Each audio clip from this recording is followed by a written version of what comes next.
Niat masuk surga enggak? Niat matilah. Saya bingung orang Kristen ini. Saya peringatkan Anda Bapak Ibu, siapapun Anda di ruangan ini takut mati, memang Anda belum kenal Tuhan. Ayo dong, siapapun Anda yang takut mati, Anda belum mengenal Tuhan. Karena Kristen hidup untuk Kristus, mati adalah dan bohong. Ini dia.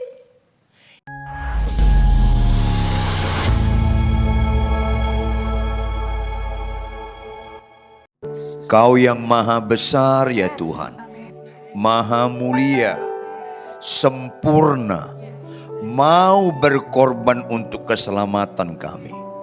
Sungguh Tuhan, Kau buat kami berharga di mata-Mu. Layaklah pujian, sembah, serta ketaatan senantiasa terangkat melalui hidup ini bagi Engkau ya Tuhan. Dalam garis ketaatanlah kami mau mendengarkan firman-Mu. Lembutkan hati kami Tuhan. Jangan ada latar belakang hidup kami, cara sudut kami memandang, apalagi karakter kami. Mengadakan perlawanan terhadap kebenaran. Jauhkan ya Tuhan. Sehingga kalau ada kebenaran tidak cocok pada kami, bukan kebenaran yang berubah karena itu mustahil. Tetapi kamilah yang berubah. Dan buat setiap kami tidak terkecuali siapapun kami suka berubah. Sehingga kami pulang sangat beda dibandingkan ketika kami datang. Dan itulah ibadah yang sejati. Berbicaralah, kami siap diubahkan dalam nama Yesus Kristus. Haleluya. Semua kita yang percaya sama-sama katakan amin. Amin, amin. Silakan duduk. Shalom. Shalom. Tuhan baik, amin. Mari kita lihat tema kita hari ini. Nyambung dengan worship leadernya. Mujizat yang terindah. Ulangi apa? Yuk kita buka Alkitab kita. Markus 1 ayat 42 sampai ayat 12. Mujizat yang terindah. Markus pasal 1 ayat 42 sampai Markus pasal 2 ayat 12. Saya ajak kita membacanya bergantian. Saya baca ayat 42, Bapak Ibu baca ayat 43, terus kita bergantian sampai pasal 2 ayat 12. Saya mulai. Seketika itu juga lenyaplah penyakit kusta orang itu dan ia menjadi tahir. Lanjut. Ingatlah, janganlah engkau memberitahukan apa-apa tentang hal ini kepada siapapun. Tetapi pergilah, perlihatkanlah dirimu kepada imam dan persembahkanlah untuk pentahiranmu persembahan yang diperintahkan oleh Musa sebagai bukti bagi mereka.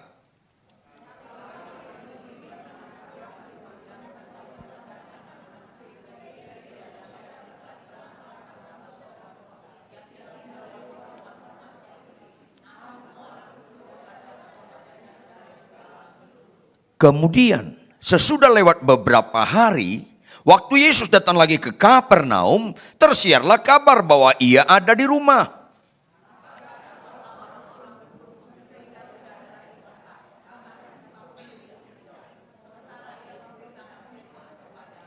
Ada orang-orang datang membawa kepadanya seorang lumpuh, digotong oleh 4 orang.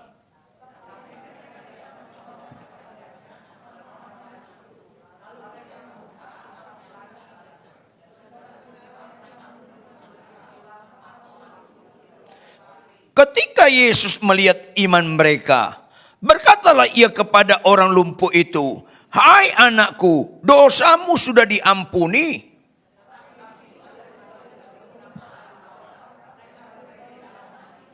Mengapa orang ini berkata begitu? Ia menghujat Allah. Siapa yang dapat mengampuni dosa selain daripada Allah sendiri?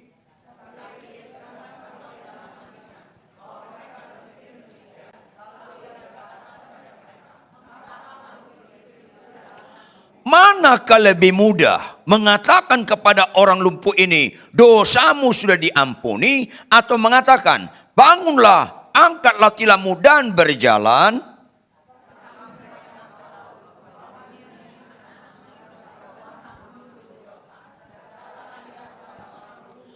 Kepadamu kukatakan, bangunlah, angkatlah tempat tidurmu dan pulanglah ke rumahmu.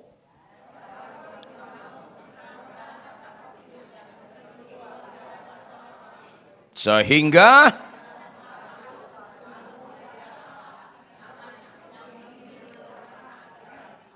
ulangi kalimat terakhir, sehingga mereka semua, ya, takjub terhadap apa Bapak Ibu? Ayo dong, takjub terhadap apa? Lumpuh berjalan. Lalu mereka memuliakan Allah. Tepuk tangan buat Tuhan. Tapi harus lanjut. Kalau Anda lumpuh berjalan lalu memuliakan Allah, itu nggak ada istimewanya.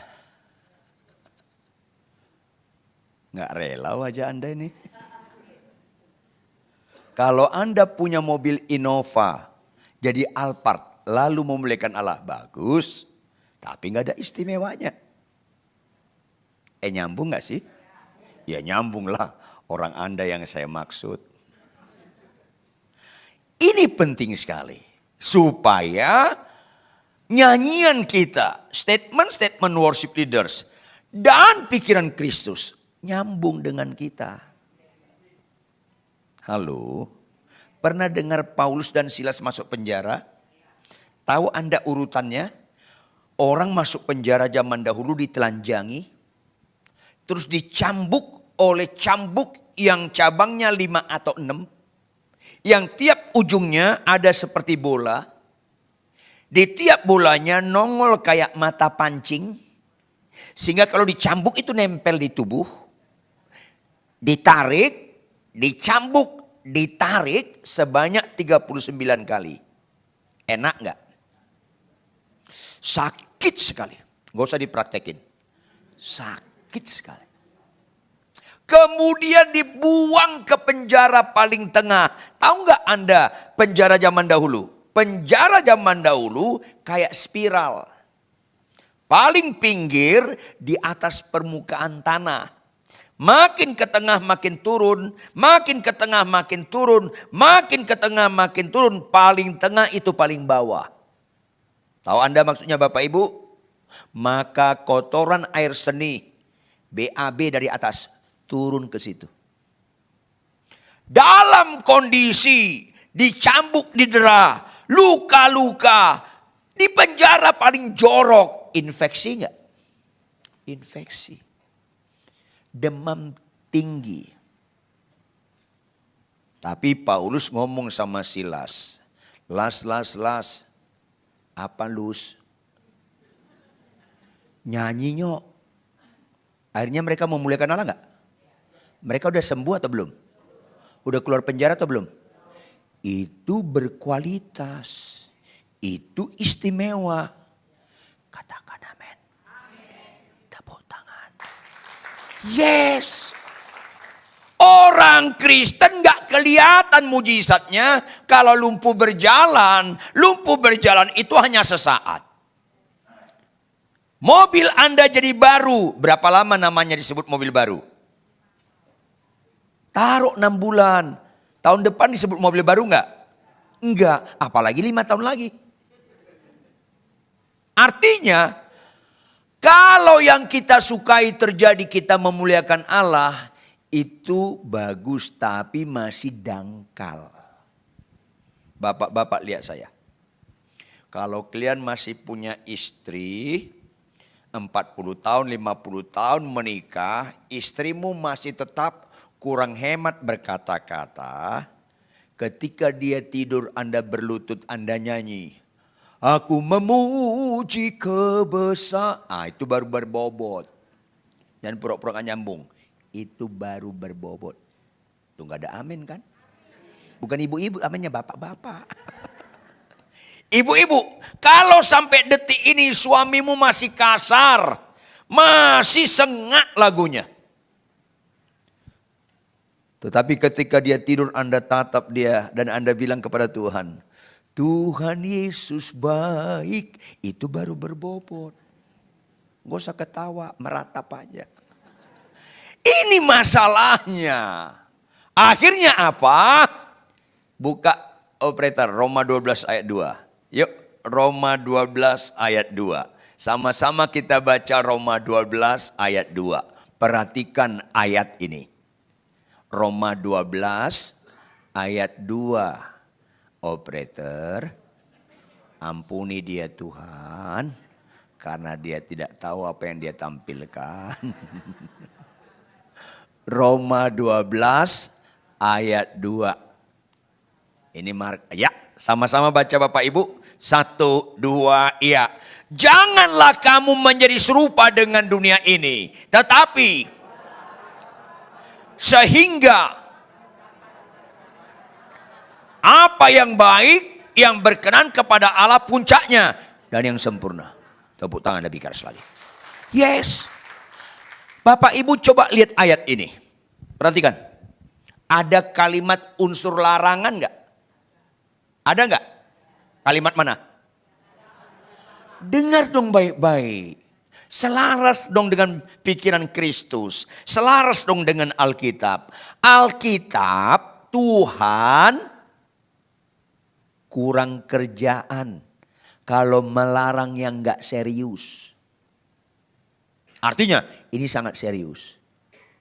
Sampai dilarang. Jangan serupa dengan. Sayangnya tahu nggak Bapak Ibu, mayoritas orang gereja, bukan minoritas, mayoritas orang gereja serupa dengan dunia ini. Sedih rasanya. Lebih sedih lagi, mayoritas pendeta serupa dengan dunia ini. Ayo dong. Jawab Bapak Ibu, orang Kristen suka nggak kesembuhan? Pendeta suka enggak kesembuhan? Agama lain suka enggak kesembuhan? Halo? Penjahat suka enggak kesembuhan? Siuman dong. Siuman dong. Kalau penjahat juga suka, berarti enggak ada istimewanya kesembuhan itu. Penjahat pun suka kok. Ayo dong, siuman dong. Ayo dong. Jawab Bapak Ibu, Anda niat enggak hidup selama-lamanya di bumi? Capek? Niat masuk surga enggak? Niat matilah. Saya bingung orang Kristen ini. Saya peringatkan Anda Bapak Ibu, siapapun Anda di ruangan ini takut mati, memang Anda belum kenal Tuhan.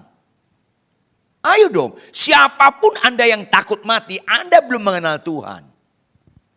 Karena Kristen hidup untuk Kristus, mati adalah dan bohong. Ini dia. Hidup untuk Kristus karena dia kenal Kristus. Hidupnya sesuai dengan Alkitab. Maka mati keuntungan sama dia. Makanya ada lagu apa? Dengar dia panggil nama saya.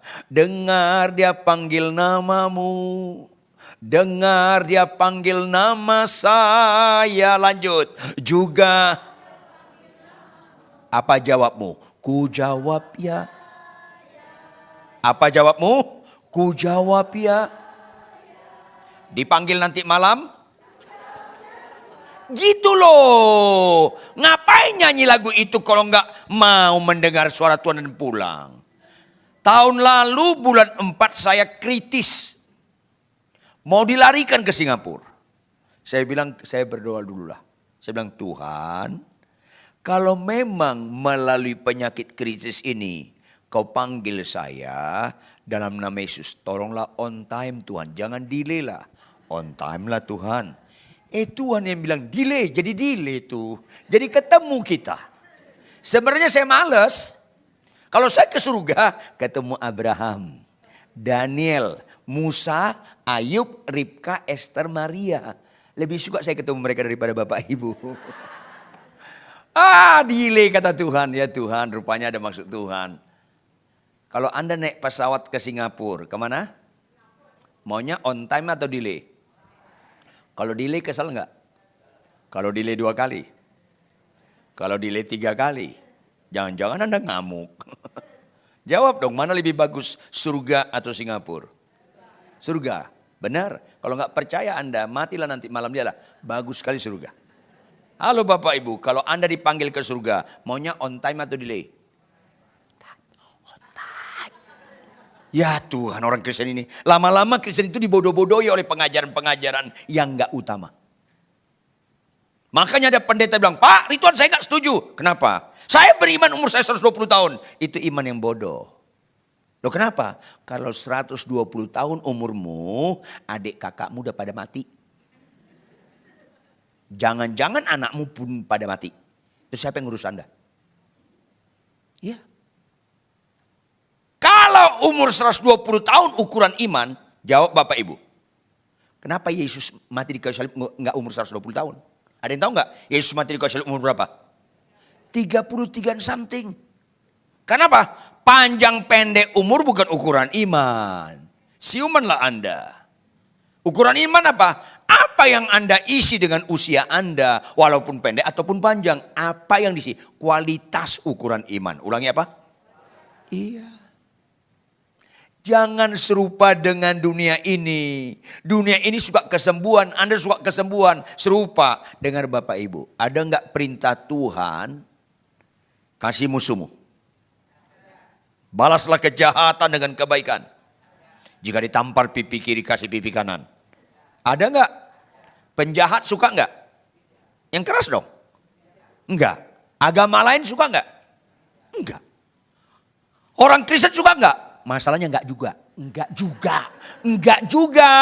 Siumanlah. Karena rata-rata orang Kristen serupa dengan dunia ini. Suka kesembuhan. Suka.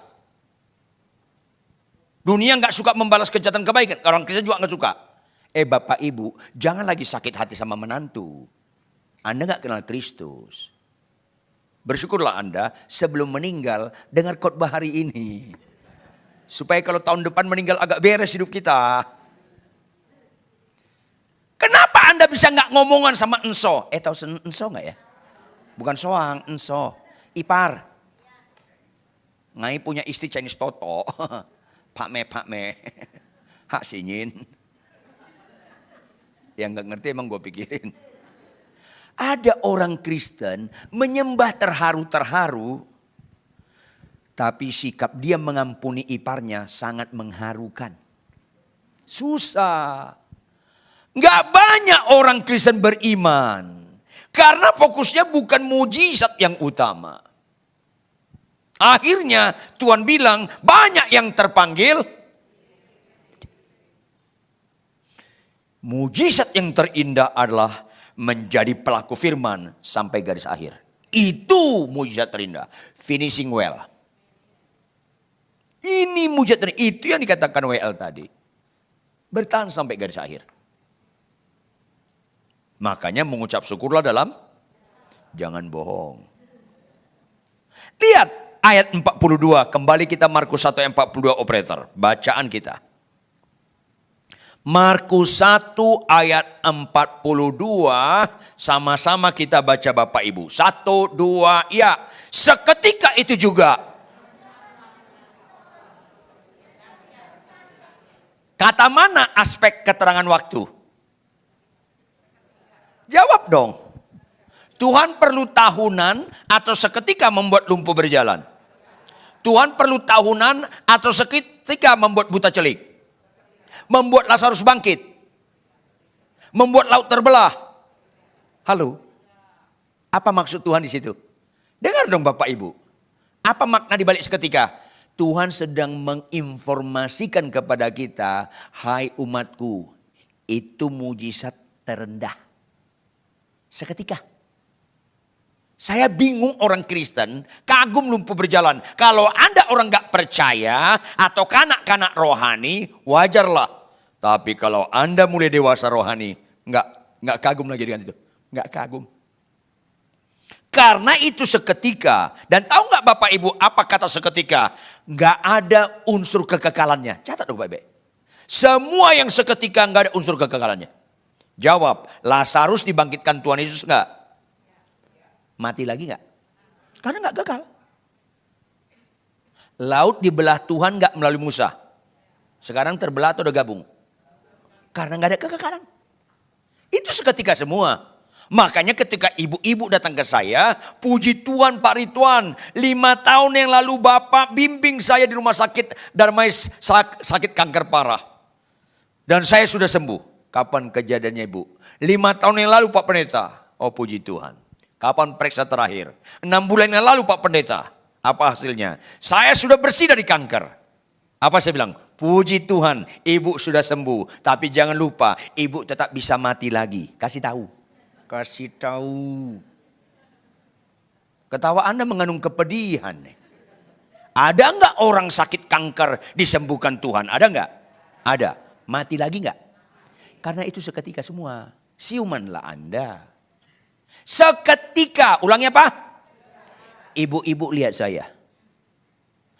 Seorang istri tunduk pada suami. Itu seketika atau tahunan? Tumben jujur. Kenapa? Itu mujizat terindah. Ya Tuhan, orang Kristen ini gagal fokus. Itu mujizat terindah. Gak bisa seketika itu. Tahunan. Kenapa? Itu terindah. Ayo dong, siuman dong. Bapak-bapak, ibu-ibu jawab. Mana pendeta orang Kristen kagum melihat mayat di rumah duka didoakan bangkit atau melihat seorang istri tunduk pada suami? Mana lebih kagum? Mayat bangkit karena mental dukunnya belum tuntas. Dengar dong baik-baik. Aduh Tuhan, orang Kristen serupa dengan dunia ini.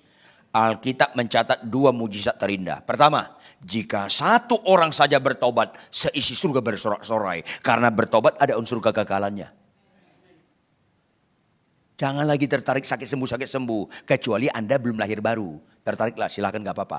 Sebagai jembatan. Tapi bagi orang benar gak tertarik lagi.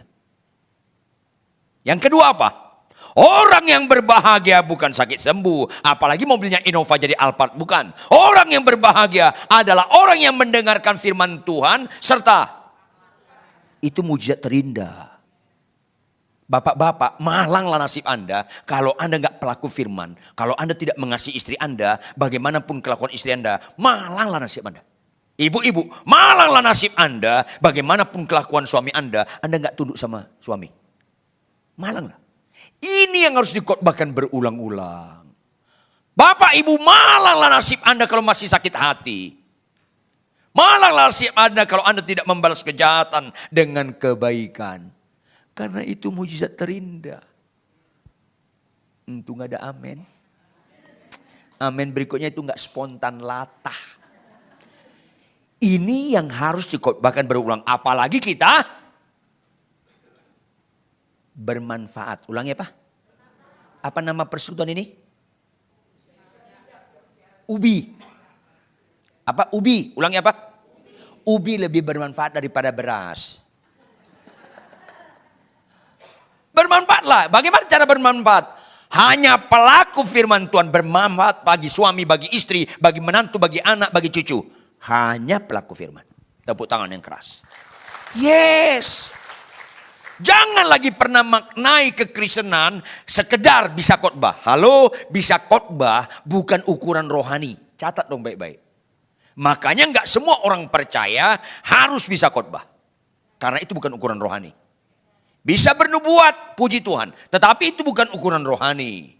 Bisa bahasa roh, bisa mendoakan orang sakit sembuh, puji Tuhan. Tetapi itu bukan ukuran rohani. Di mana ukuran rohani? Pelaku firman. Iman tanpa perbuatan, mati. Khotbah tanpa perbuatan, mati. Penyembahan tanpa perbuatan, mati. Makanya sedih ada pendeta khotbahnya bagus, banyak mujizat, jemaatnya puluhan ribu. Tetapi dia punya istri simpanan. Ya selesai. Halo, jangan lihat rohani orang saat khotbah. Kalau Bapak Ibu mau lihat rohani saya, tinggallah di rumah saya 6 bulan atau 1 tahun. lihat sehari-hari, termasuk ketika si homilin ngai punya istri manusia langka yang harus dilestarikan itu. Termasuk ketika istri saya ketika kurang hemat berkata-kata, rohani nggak saya? Itu ukuran rohani. Walaupun kita nggak bisa khotbah, membalas kejahatan dengan kebaikan itu ukuran rohani. Makanya lihat ayat 43. Tampilkan operator. Orang itu seketika sembuh. Apa kata Tuhan kepada orang yang sembuh ini? Ayat 43. Segera ia menyuruh orang itu pergi dengan apa? Dengan peringatan keras loh. Ini kenapa nggak dibaca banyak orang Kristen? Apa peringatan kerasnya? Ayat 44. Dilarang menceritakan mujizat-mujizat. Ini dia. Ingatlah, janganlah engkau memberitakan apa-apa tentang hal ini kepada siapapun. Tetapi apa? Pergilah beribadah. Perlihatkan dirimu kepada imam, persembahkan untuk pentahiran persembahan yang diperintahkan oleh Musa sebagai beribadah. Karena berita utama Kristen bukan sakit sembuh. Catat baik-baik. Berita utama Kristen bukan sakit sembuh. Supaya jangan keliru orang Kristen itu memaknai siapa Tuhan. Tolong tampilkan operator. Lukas 24. Ayat 24. Sebentar ya. Lukas 24. Ayat 45 sampai 48. Lalu Yesus membuka pikiran murid-muridnya. Sehingga apa? Murid-muridnya mengerti kitab suci. Apa itu mengerti kitab suci? Ayat 46. Katanya kepada murid-muridnya, ada tertulis demikian. Mesias harus menderita dan bangkit dari antara orang mati pada yang ketiga. Tentang dosa dan kejahatan kita. Yesus mati di kayu salib, dia dikuburkan, dia bangkit pada yang ketiga, melucuti kuasa maut itu dosa. Oleh karena itu ayat 47, sama-sama baca Bapak Ibu. Ayat 47, 1, 2, iya. Dan lagi dalam namanya berita tentang apa? Dan harus. Ini berita Alkitab, ini berita Injil, bukan kesembuhan, berita Injil. Yang harus diberitakan itu berita pertobatan dan pengampunan dosa. Di mana-mana kita khotbah harus menegur dosa dan kejahatan. Entah dia orang kaya atau orang miskin sama saja. Saya kasih tahu kepada pendeta-pendeta, kalau Anda nggak berani menegur dosa orang kaya, Anda penjahat. Karena Anda tertarik uang orang kaya, tapi jiwanya kau jorokin ke neraka. Saya berapa kali ngomong sama orang-orang kaya, ada orang kaya gak sini? Lihat saya. Saya ngomong sama orang kaya, jangan main-main dalam dosa, Anda akan binasa. Karena sama orang kaya saya keras sekali khotbahnya. Karena apa? Saya gak tertarik dengan uang Anda, saya tertarik dengan jiwa Anda supaya selamat. Ini penting. Ada konglomerat punya istri simpanan, saya bilang stop, jangan ulangi. Jangan kau lakukan, kau akan binasa kamu. Akhirnya dia gak suka, gak ada masalah. Karena nanti kalau dia mati, pasti dia bilang, aku dari peringatin pendeta Rituan, gak punya utang saya sama dia. Jujur, ada gak orang kaya sombong? Makanya saya keras khotbahnya sama orang kaya. Tapi jujur, ada gak orang miskin sombong? Sama orang kaya saya keras khotbahnya, sama orang miskin lebih keras lagi khotbah saya. Iya, supaya jangan sempurna penderitaan dia. Jujurlah. Lebih mending loh orang kaya masuk neraka daripada orang miskin. Di mana mendingnya? Orang kaya sebelum masuk neraka agak enak di bumi, kaya. Orang miskin masuk neraka di bumi susah. Terus masuk neraka lagi. Berseri penderitaannya. Ada orang miskin gak sini? Tolong bertobat. Siapapun kita berita utama ini. Bukan kesembuhan. Kembali kita Markus pasal 1 operator. Markus pasal 1. Apa yang terjadi kepada orang ini? Dilarang keras, disuruh beribadah. Ayat 45. Markus 1:45. Tetapi apa? Orang itu pergi memberitakan peristiwa itu dan menyebarkannya kemana-mana. Dilarang keras tapi diberitakan. Ngelawan. Banyak kami pendeta juga suka ngelawan. Apa akibatnya? Kata Alkitab. Sehingga Yesus gak dapat lagi terang-terangan masuk dalam kota. Dia menyingkir. Karena apa? Lebih banyak orang datang kepada Yesus untuk mujizat sembuh daripada untuk ditegur dosanya. Bapak Ibu, Jangan terlalu suka dengan hamba Tuhan yang nubuat-nubuat kita yang enak-enak. Itu seringkali menipu. Suka Allah Anda Bapak Ibu, kalau ada hamba Tuhan berani menegur dosa Anda. Itu keren. Itu gak ada amin. Amin berikutnya itu latah.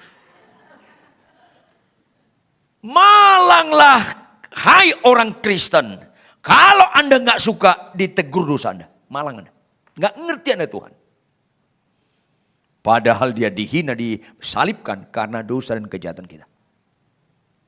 Jadi jangan akrab dengan orang-orang yang suka muji-muji kita. Tapi akrablah dengan orang yang mau menegur kita. Tapi banyak orang Kristen kalau ditegur sakit hati. Kayak orang yang sedang lihat saya sekarang ini. Susah Kristen ini. Bapak-bapak tolong jawab. Ibu-ibu tolong jawab. Mana lebih kita nikmati? Pujian pasangan orang atau teguran pasangan kita. Mana lebih kita nikmati? Itu kan kelihatan kesurupannya. Tahu enggak? Kalau Anda muji saya, masuk telinga kanan keluar, kanan lagi. Enggak kiri, nanti ada garisnya. Enggak, keluar lagi mentah. Kenapa? Anda kalau muji saya, enggak berangkat dari mengenal saya. Enggak ada bobotnya Anda muji. Kalau orang bilang, Pak Ridwan, Bapak itu kebapaan. Bu, enggak usah ngomong gitu. Ibu enggak kenal saya. Maka enggak pernah saya nikmati pujian orang. Karena enggak kenal, enggak berbobot. Kalau si homilin, ngai punya istri. Manusia langka yang harus dilestarikan itu. Kalau dia menegur, catat dong baik-baik. Tidak ada manusia di bumi ini sehebat istri saya mengenal saya. Enggak ada. Kalau istri saya menegur saya, berangkat dari mengenal saya, lebih saya nikmati teguran istri daripada pujian siapapun. Supaya enggak kesurupan kita nih. Ini masalahnya. Ada bapak-bapak dipuji istri orang, dia rekam. Ini kan kelihatan bodohnya nih. Dia rekam, dia bawa kepada istrinya. Mi. Loh, papi kok marah-marah pulang gereja? Tahu gak Mi? Banyak ibu-ibu kagum sama saya. Saya ini seorang bapak yang sabar. Sambil marah. Ini kan drakor. Nyambung gak sih? Pasti nyambung orang Anda yang saya maksud. Nyambunglah. Ini kita kadang-kali jadi dangkal sekali kekristenan. Saya ulangi, tolak mentah-mentah pujian orang. Terima dengan sukacita teguran pasangan. Tepuk tangan yang keras. Yes. Ini benar.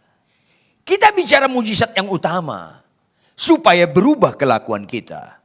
Pujian orang siapapun dia itu membuat kita terlelap. Yang ngeri. Orang menatap kita dan memuji kita rohani, padahal pasangan kita tahu bahwa kita nggak rohani. Jangan pernah nikmati. Itu kan membuat kita ketipu. Halo, tanya sama istri Anda, sama suami Anda. Mah, bener nggak aku sabar? Tanya sama dia. Jangan tanya sama istri orang, karena gampang sekali sabar sama istri orang.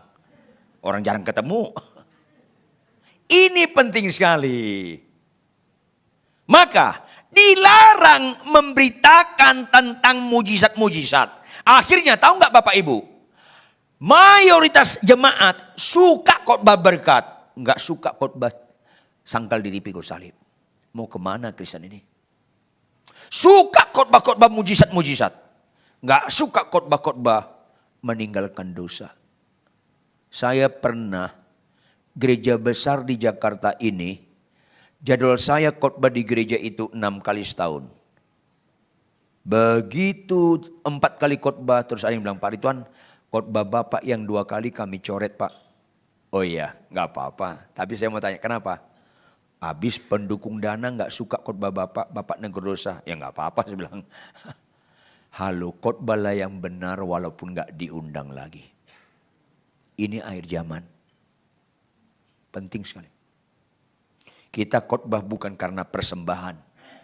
Kita khotbah karena meresponi karya terbesar dalam hidupku. Meresponi kasih Tuhan. Makanya di mana saja khotbah saya membuat banyak orang supaya insaf akan dosanya, insaf akan ketidaksetiaan kepada perkawinan, insaf kepada bohong, penipuan dan pemarah supaya berubah. Jujur Bapak Ibu, kalau lumpuh itu bicara apa? Fisik nggak? Ya. Lumpuh berjalan, itu lahiriah atau rohani? Lahiriah. Ada nggak orang lumpuh berjalan, tetapi jujurnya lumpuh, bohongnya tetap jalan? Ada nggak? Ya ke neraka lah. Ada orang lumpuh berjalan, tetapi kekudusannya lumpuh, perjinahannya tetap jalan. Kan mengerikan. Jangan ketipu kesembuhan-kesembuhan lahiriah. Tuhan mau menyembuhkan lahiriah kita sebagai jembatan, bukan sebagai tujuan. Jembatan supaya berubah kelakuan kita. Tepuk tangan lebih keras lagi. Yes, ini penting sekali. Maka Tuhan menyingkir, menghindar karena orang datang kepada dia sekedar sembuh. Banyak kami pendeta menikmati orang kagum kepada kita karena banyak kesembuhan-kesembuhan. Halo, sedih. Janganlah, jujur. Iblis bisa menyembuhkan enggak? Jangankan iblis, anak buahnya yang terkecil di Surabaya, Ponari namanya, bisa menyembuhkan. Iya. Apa kemarin terakhir ini apa? Ratu Dayak apa Dayak? Itu juga. Janganlah tertarik, Ida Dayak ya. Itu janganlah. Tapi jujur, iblis bisa enggak membuat hidup kita benar? Hanya Tuhan. Ini mujizat terindah. Maka lihat Markus pasal 2. Ayat 1. Apa berikutnya? Kemudian sesudah lewat beberapa hari, waktu Yesus datang lagi ke Kapernaum, tersiarlah kabar bahwa ia ada di rumah. Ayat 2. Maka datanglah orang-orang berkerumun, sehingga tidak ada lagi tempat, bahkan di muka pintu pun tidak. Sementara Yesus memberitakan firman kepada mereka. Banyak penuh orang karena zaman dahulu rumah nggak ada pintu sampingnya, pintu depan doang. Orang penuh sampai halaman pun penuh. Tujuannya mujizat. Tapi Yesus tetap konsisten memberitakan firman, bukan kesembuhan. Itu fokusnya. Apa fungsi firman? 2 Timotius 3:16. Mengajar, menunjukkan kesalahan, memperbaiki kelakuan, dan mendidik kita dalam kebenaran. Karena mujizat yang utama hidup dalam kebenaran. Cari dahulu kerajaan Allah dan itu mujizat terindah. Saya lebih suka jadi suami yang benar daripada pengkhotbah yang benar. Catat bebek. Khotbah yang benar bisa nggak ada kaitan dengan kelakuan. Orang ahli Taurat, orang Farisi. Tuhan bilang kepada muridnya, ahli Taurat orang Farisi sudah menduduki kursi Musa. Sebab itu, dengarkanlah dan turutilah segala ajaran mereka. Karena ajaran mereka bagus. Turut ya. Tetapi apa kata Tuhan Yesus? Tetapi jangan lakukan perbuatan mereka. Karena mereka mengajarkan tetapi tidak. Khotbah benar tidak selalu disertai dengan kelakuan benar. Itu banyak. Makanya saya lebih suka jadi suami yang benar daripada pengkhotbah yang benar. Karena khotbah yang benar bisa bobotnya hanya keterampilan. Kalau suami yang benar pasti ada kaitannya dengan kelakuan. Ini penting. Maka apa yang terjadi? Orang datang kepada Yesus. Banyak orang datang ke gereja hanya untuk mujizat. Berkat-berkat. Bukan suka ditegur dosanya.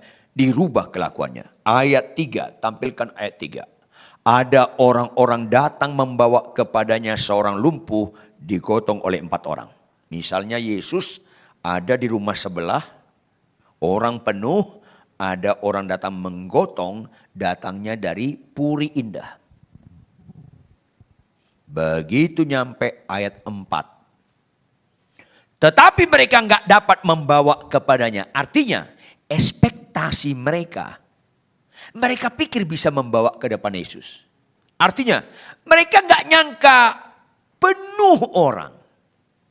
Jujur Bapak Ibu, kalau kita bawa keluarga kita jalan menggotong orang tua kita atau ipar kita, orang dewasa sampai di sini. Penuh, kira-kira apa yang kita lakukan? Besok kita datang lebih pagi lah. Kira-kira Anda niat nggak membuka genteng dia? Ini dia istimewanya. Ayat 4. Tetapi mereka nggak dapat membawanya kepadanya karena orang banyak itu. Lalu mereka membuka atap di atasnya. Ini yang istimewa untuk jembatan mujizat yang terindah. Mereka nggak bawa tangga. Berarti kalau naik ke atap orang, resiko nggak? Resiko. Bisa jatuh nggak? Bukannya yang lumpuh berjalan, tetapi nambah yang lumpuh. Jatuh. Yang kedua, mereka buka genteng. Kalau memasukkan orang lumpuh dalam keadaan berbaring, gentengnya dibuka 1, 2 atau puluhan? Puluhan. Kalau 1, orang yang lumpuh harus kita blender. Artinya resiko enggak? Resiko. Begitu Anda buka genteng orang enggak teriak dia, hei maling ya, digebukin sekampung. Yang lumpuh enggak sembuh, Anda mati. Itu resiko semua supaya Anda ngerti ayat 5. Supaya Anda ngerti ayat 5. Resiko berikutnya, mereka enggak ada pikir naik ke genteng nurunkan orang lumpuh. Artinya mereka enggak siapkan tali-tali. Maka mungkin ada kain-kain disambung-sambung. Dia tarik keluarga mereka yang lumpuh dari halaman untuk naik ke genteng untuk diturunkan. Itu perlu hati-hati. Karena apa? Bisa putus, yang lumpuh bukan berjalan tapi mati. Itu semua gak mudah.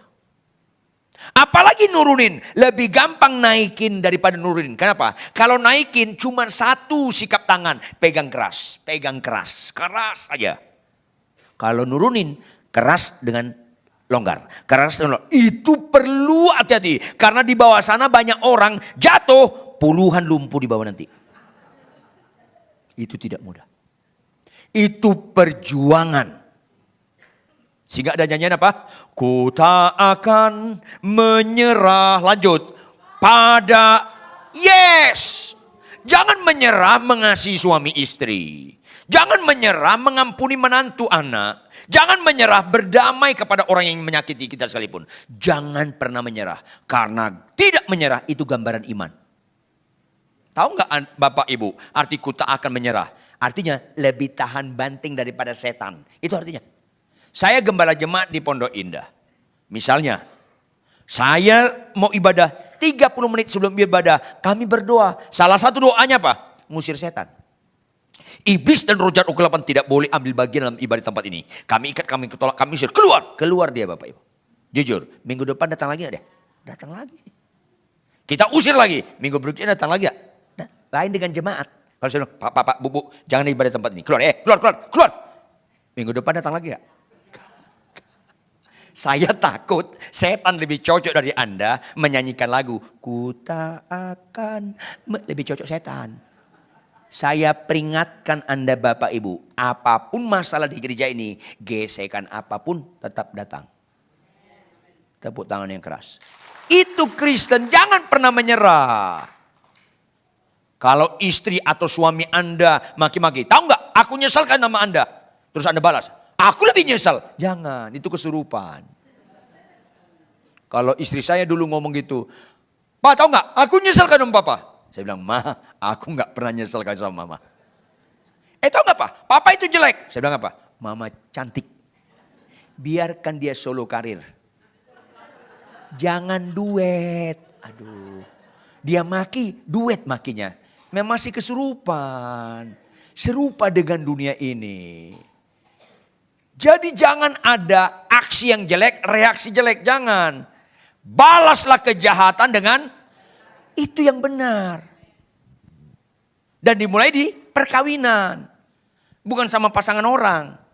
Perkawinan. Supaya kita dapat mujizat yang terindah. Apa akibatnya? Lihat ayat 5. Sama-sama kita baca ayat 5. 1, 2, ya. Ketika Yesus melihat iman mereka, berkatalah ia kepada orang lumpuh itu. Tepuk tangan lebih keras. Karena ini mujizat terindah. Tuhan lihat perjuangan mereka. Gak pernah menyerah. Gambaran iman gak pernah menyerah. Saya tegur banyak orang. Jangan cerai. Loh, istriku cerai. Tetap jangan cerai. Suamiku kasar. Tetap jangan cerai. Karena gak cerai sampai mati itu gambaran iman. Ada tokoh masyarakat bilang. Loh Pak Ridwan, istri saya berzina, tetap jangan cerai. Loh Alkitab berkata, kecuali berzina, jangan kutip kalau gak ngerti. Tuhan itu konsisten. Hanya meninggal baru cerai. Nah ini berzina, dengar dong baik-baik. Kau STH, Enggak, saya enggak sekolah teologi ya. Kau enggak sekolah teologi ya, kenapa STH? Enggak Pak Rituan, lu STH. Sok tahu. Tahu enggak? Saya tanya sama dia.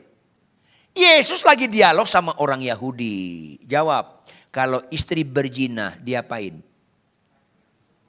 Jawab dong, diapain? Kalau orang Yahudi kalau istrinya berzina diapain? Berarti mati enggak?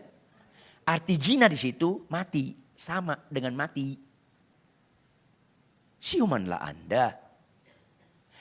Zina dalam konteks Matius itu mati. Makanya saya ngomong sama dia, istri lu sudah dirajam belum? Enggak, ya belum mati kan? Jangan cerai. Jangan pernah menyerah. Kalau 1 juta pendeta di bumi ini, 999 berkata boleh cerai, tetap saya bilang enggak. Pak Rituan aneh sendiri, masa bodoh terbalik pun bumi ini enggak boleh cerai. Bagaimanapun, kemungkinan nih bapak-bapak ya, ini kemungkinan, jangan GR dulu. Kemungkinan istri saya lebih cerewet dari istri Anda. Karena istri saya punya peraturan di rumah lebih ketat dari hukum Taurat. Jangan ketawa, ini penderitaan. Kemungkinan, tetapi tidak ada kemungkinan, saya ulangi, tidak ada kemungkinan cerewet istri saya mampu membatalkan saya pelaku firman. Kasihlah istrimu, tetap saya kasih. Lu makin cerewet, tetap saya. Sampai mati pun lu cerewet, tetap saya mengasihi. Karena saya lagi beribadah kepada Tuhan. Tuhan saya yang bilang, kasihlah istrimu tanpa embel-embel. Nggak ada bilang, kasihlah istrimu kalau lemah lembut. Kalau cerewet, hajar aja boleh. Nggak ada. Nggak ada, siuman lah. Fokus kita Tuhan, bukan kelakuan pasangan. Jangan mau digembalakan oleh kelakuan pasangan. Makanya ibu-ibu kalau saya bilang, hai istri, tunduk pada suami. Loh Pak, suamiku kasar. Nggak ada kaitannya. Nggak ada kaitannya. Kita ibu-ibu tunduk pada suami karena Anda sedang beribadah kepada Tuhan penebus Anda yang menebus Anda. Anda bukan kepunyaan Anda lagi. Taat. Loh suamiku kasar. Nggak ada Alkitab memfasilitasinya. Hai istri, tunduk pada suamimu yang baik. Yang kasar, lawan aja boleh. Nggak ada. Jangan sesatlah. Makanya mujizat utama taat. Ini lihat. Ketika Yesus melihat iman mereka, berkatalah ia kepada orang lumpuh itu apa? Apa? Dengar dong baik. Dosamu sudah diampuni, otomatis kau anakku. Hai anakku. Kalau lumpuh berjalan, enggak otomatis anakku. Buta celik, tidak otomatis anakku. Dosamu diampuni, hai anakku. Mana pernah jadi anak Tuhan orang 10 orang sakit kusta sembuh semuanya. Berapa akhirnya jadi anak Tuhan?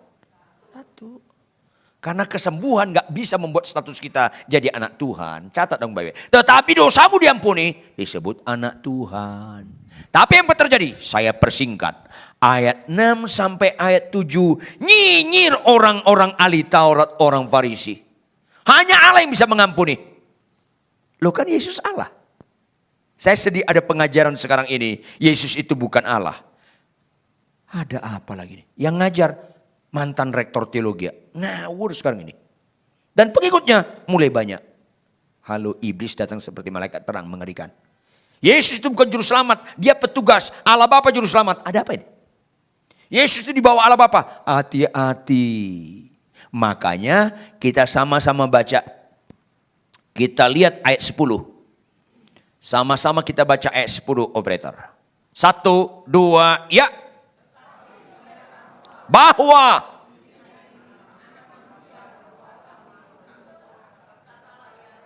Jawab, anak manusia berkuasa enggak mengampuni dosa? Kenapa? Karena dia Allah juga. Allah kita Allah Tritunggal bukan Dwi Tunggal. Ini penting sekali. Apapun respon Anda saya kasih tahu. Jangan ada orang menghilangkan ketuhanan Yesus Kristus. Itu mengerikan. Jangan ada orang mengurangi nilai-nilai Kristus dengan Bapa adalah satu. Ini penting.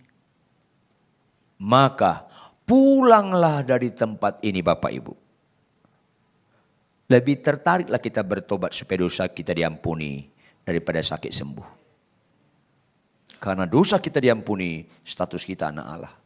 Dosa kita diampuni, itu enggak bicara kesementaraan tapi kekekalan. Sakit kita sembuh, itu bicara kekekalan. Yuk kita lihat ayat 8. Ayat 9. Sama-sama kita perhatikan ayat 9. Tolong jawab. Manakah lebih mudah? Mengatakan kepada orang lumpuh ini, dosamu sudah diampuni. Atau mengatakan, bangunlah, angkatlah tilammu dan berjalan. Mana lebih mudah? Enggak. Bangunlah, angkatlah tilammu, itu berjalan. Itu paling mudah. Ayo dong. Kenapa? Sebelum Yesus datang ke dunia, jawab, Elia, Elisa ada nggak mujizat dilakukan? Banyak. Elisa banyak. Halo, tanpa Yesus datang ke dunia, tanpa mati di kayu salib, tanpa turun dalam kayu, mana bisa dosa diampuni?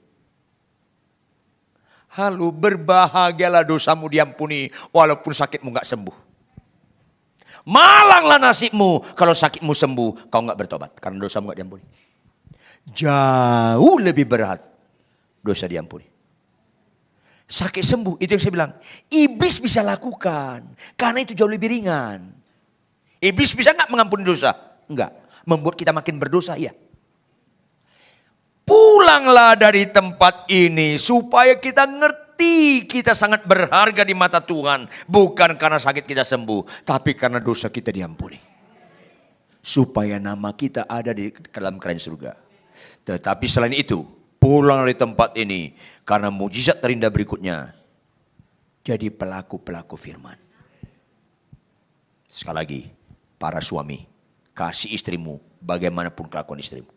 Para istri, tunduk kepada suami bagaimanapun kelakuan suamimu. Karena kita pelaku firman, gak ada kaitannya dengan kelakuan pasangan. Melainkan kaitannya karena kita mengakui ditebus dan kita sedang beribadah kepada Dia. Termasuk mengampuni kesalahan menantu kita, besan kita, atau siapapun. Bangkit berdiri, tepuk tangan yang keras buat Tuhan. Di mana 2-3 orang sepakat dalam nama Yesus, di situ Dia ada. Ada Tuhan di tengah-tengah kita. Dalam 30-40 detik, masing-masing berdoa minta ampun di hadapan Tuhan. Supaya jangan kita kehilangan mujizat yang utama. Jangan ragu, Tuhan bisa menyembuhkan. Jangan ragu, Tuhan bisa memulihkan ekonomi kita. Tapi percayalah, bukan itu nilai yang utama. Jangan ragu, Tuhan bisa mengubah kita karena itu yang utama. Jangan ragu, Tuhan bisa memampukan kita menjadi pelaku-pelaku firman sampai garis akhir. Yang setuju katakan amin. Yang sungguh-sungguh setuju, angkat tangan kananmu tinggi-tinggi. Jangan ikut-ikutan. Dari hatimu yang paling dalam, angkat tangan kananmu tinggi-tinggi. Bapa di surga, kau lihat kami semua. Kebenaran firman hari ini menunjukkan kami bukan anak murahan, kami bukan anak gampangan, melainkan sebagai anak-anak pilihan yang sangat kau cintai. Walaupun konsekuensinya kau tegur kami, kau bongkar kemunafikan kami, supaya diperbaiki kelakuan kami dan dididik kami dalam kebenaran.